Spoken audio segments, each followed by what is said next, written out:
Mabibi na mabwana, habari za mchana. Jamhuri ya Muungano wa Tanzania. Mheshimiwa Spika, hakika tunayo kila sababu ya kumshukuru Mwenyezi Mungu mwingi wa rehema kwa kutuwezesha kufikia kushuhudia shughuli hii adhimu katika historia ya bunge letu tukufu. Katiba ya Jamhuri ya Muungano wa Tanzania inanitaka leo kuhutubia bunge la 12 la Jamhuri ya Muungano wa Tanzania kwa lengo la kuhitimisha shughuli za bunge hili ili kuwezesha kuanza kwa mchakato wa uchaguzi mkuu wa mwaka 2025. Mheshimiwa Spika, nashukuru sana kwa nafasi hii ya kulihutubia bunge ili niweze kutimiza wajibu wangu huu wa msingi wa kikatiba. Shukrani nyingi ni kwa uongozi wako shupavu, mahiri na wenye weledi mkubwa.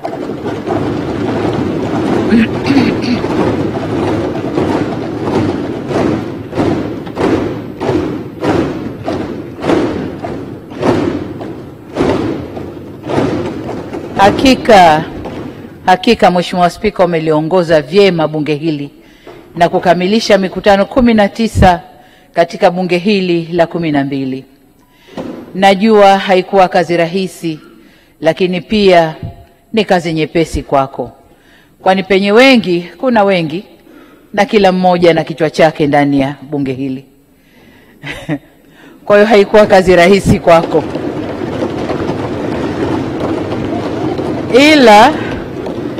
ila kwa uhodari mkubwa umeweza kufikisha mashua yetu bandarini kama wanavyofanya manahodha makini. Katika historia ya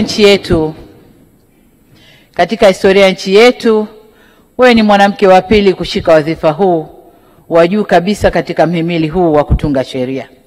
Hakika hujatuangusha wanawake wenzio.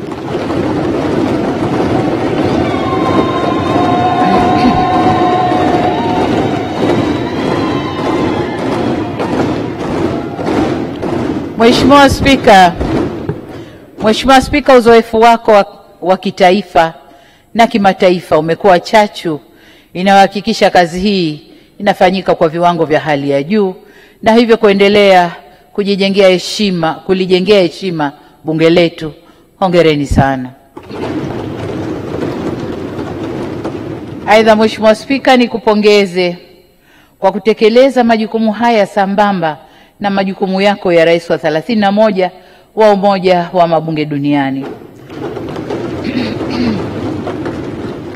Mheshimiwa Spika, kule nako umeweka historia ya kuwa mwanamke wa kwanza kutoka Afrika kuchaguliwa kushika nafasi hiyo.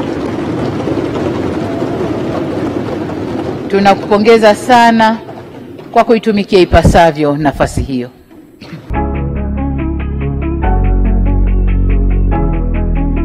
ST Bongo, nyumbani kwanza.